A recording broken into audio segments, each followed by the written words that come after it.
Well, it appears the ramifications of Trump's war on Iran is not only showing up at gas stations, but at GOP town halls. The Republican Party and you are enabling him.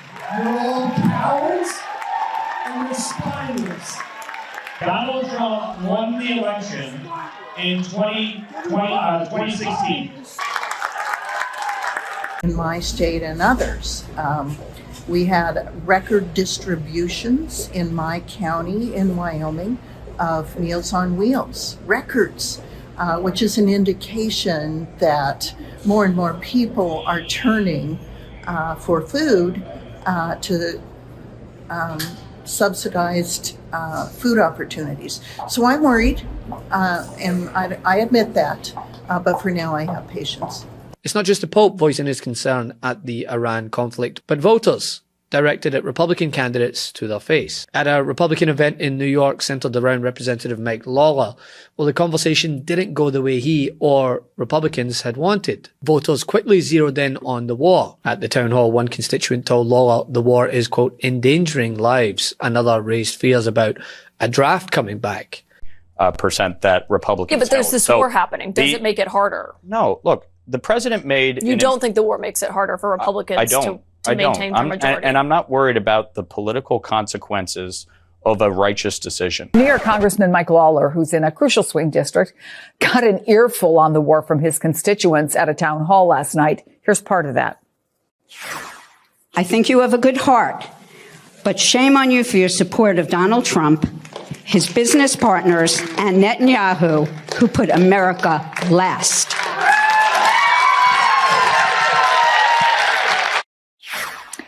Just one example. Does he at least get props for taking the heat? Are you surprised that virtually no Republicans have gone out and done town halls? Not surprised at all. Why would you want somebody to come and yell at you all the time? They saw what happened even in swing or Republican districts back in January or earlier when they tried to do those. So now all of a sudden they're just not doing them. I do give him props for showing up and taking it. He's got to. I mean, he's in the fight of his life. Right. You know, the problem for Lawler, and I know him personally and I like him on a personal level, but the problem for Lawler is that he is going out there on cable news and constantly getting involved in national issues where he's forced to defend Donald Trump. That is not a great strategy when you're running in a district in suburban New York right now.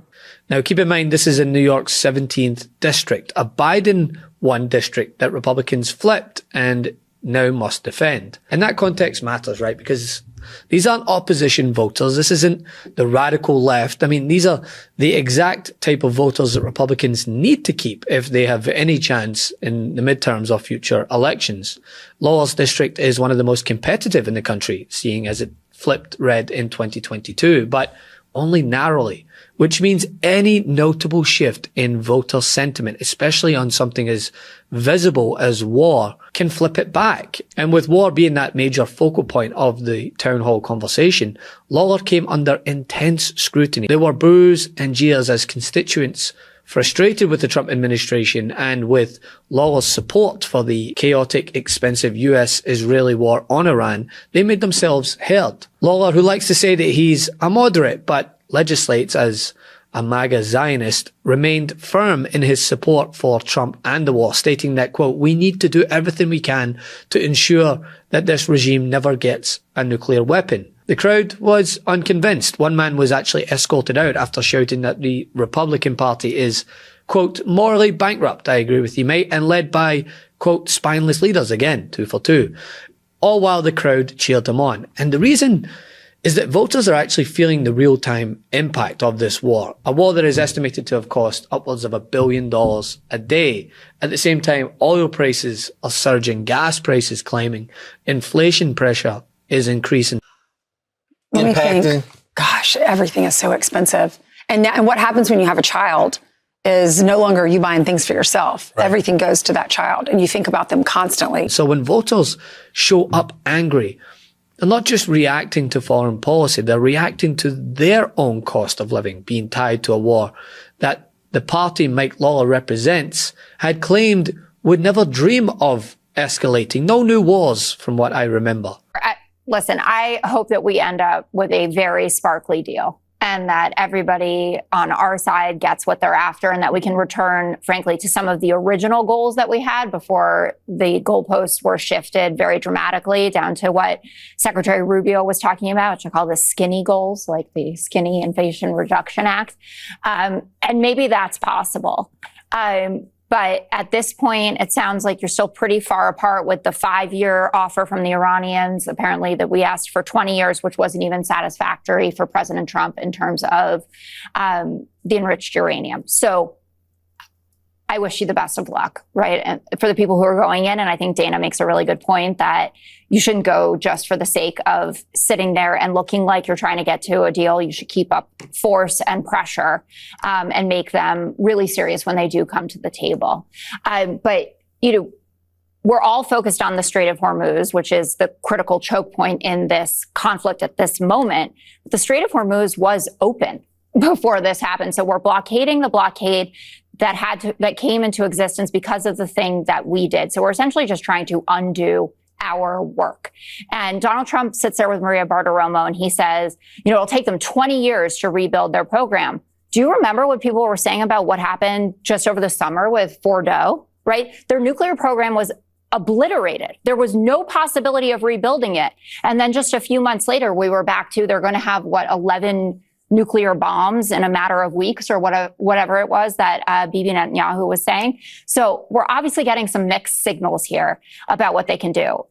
Mark Warner, the point that he's making about the regime, I think is important to consider because we're not doing regime change anymore in the way that the Israelis were hoping to. It wasn't an ideal scenario to have the Ayatollah's son take over, who we all agree is more of a hardliner. But the Wall Street Journal did a deep dive piece today on what the regime will look like afterwards. They have the former head of the Iran desk for the Israelis who said the war changed the regime and not in a good way. We created a reality that is worse for the Iranians that they were facing before the war. And this new national security chief, Mohammad Bagher Zolgadar, I probably mispronounced that. He was a former Revolutionary Guard commander. Apparently, he was so extreme that when he was in charge, Soleimani actually quit for a little while. The guy that we took out, that President Trump, you know, he begged like a dog. I think that's what he said about it.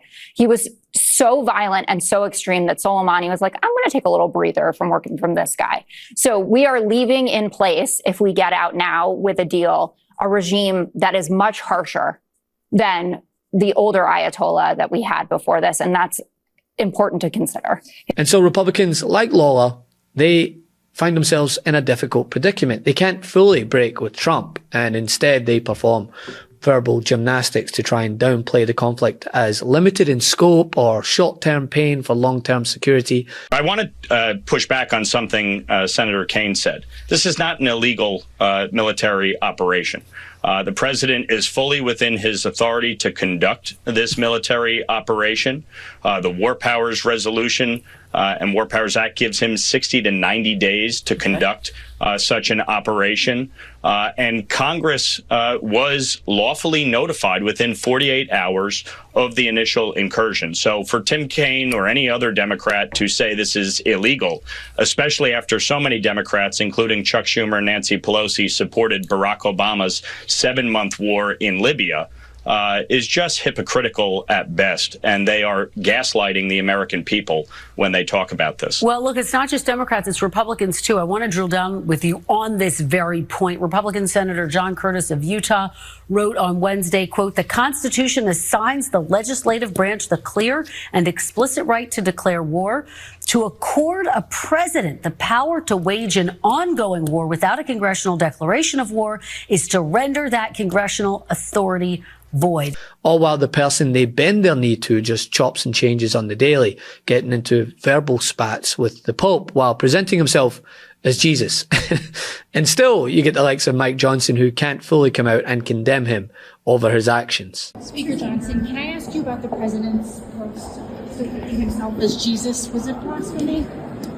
I talked with the president about it as soon as I saw it, and told him that I don't think it was being received in the same way he intended it. He agreed and he pulled it down. That was the right thing to do. He explained how he saw that, and I don't think he thought it was sacrilegious at all. So, do you think he should back down? I think he showed great respect to others by removing it. Any reaction to Donald Trump's comments on the Pope over the weekend?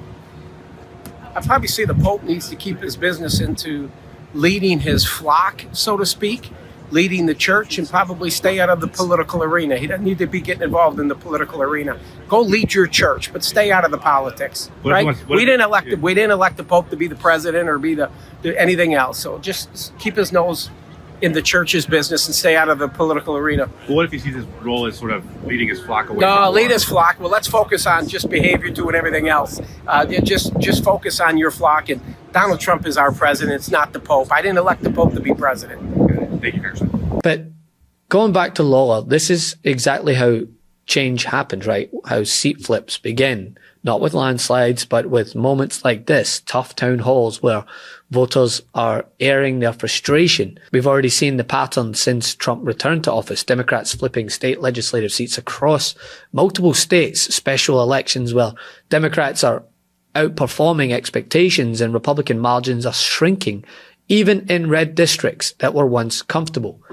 Holy Toledo, holy smokes, holy cow. What are we talking about here? I mean, look at these shifts. Okay, and I want to put this into a historical perspective for you. Dems, liberal, exceeding the previous presidential vote. So in 2025, 2026 cycle, we're talking about exceeding Kamala Harris. Look at this. We're talking about exceeding Kamala Harris, the liberal candidate did, by 21 points. 21 points. And this is part of a pattern, right? In Virginia governor, we saw the Democrat there exceeding Kamala Harris by 10, New Jersey governor by 8. And this is even better than what Democrats had back in the 2017, 2018 cycles, where they were exceeding Hillary Clinton's baseline, but by 12, 4, and less than a point. So this time around, oh my goodness gracious, holy cow, holy smokes, holy Toledo. And of course, remember, Democrats took the House in 2018. And I will note that Wisconsin Supreme Court performance last night by Chris Taylor was the best for a liberal candidate in an open seat and at least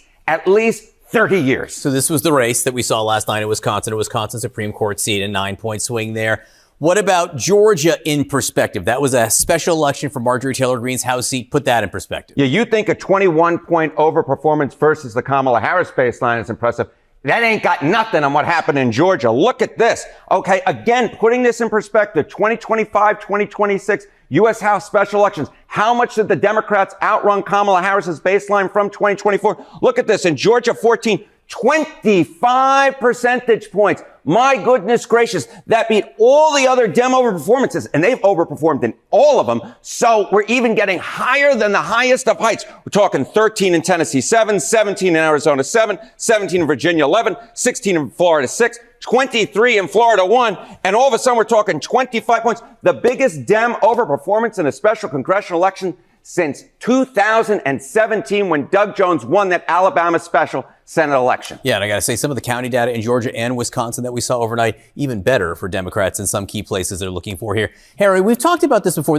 I don't like to recycle old things, as you know, I like new, but this is super important. What do special elections, what do they tell us about outcomes in midterms? Yeah, I've used this slide before, but I'm going to recycle it because I'm going to give it extra special energy this morning to make it brand new for you. Brand new slide. Okay, special elections and midterm results. When a party outperforms in special elections, why are we looking at these specials? It's because 5 out of 5 times since the 2005, 2006 cycle, that party went on to win the U.S. House of Representatives. And Mr. Berman, I will note the Kalshi prediction markets really are taking these results and saying, oh my goodness gracious, because look at this. Chance Democrats win in 2026, both the House and Senate. On January 1, it was 29%, up like a rocket now, 51% that Democrats don't just win the House, but win the Senate as well. Yeah, that's the both thing right there. Having a more than 50% chance to include the Senate also would be big for Democrats. Harry Etten, thank you very much for that. Holy smokes, folks.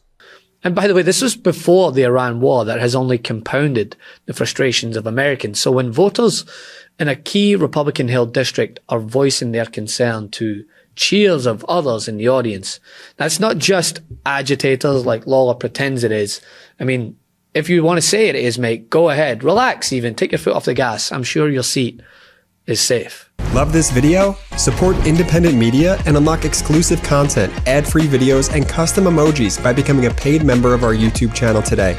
You can also gift memberships to others. Let's keep growing together.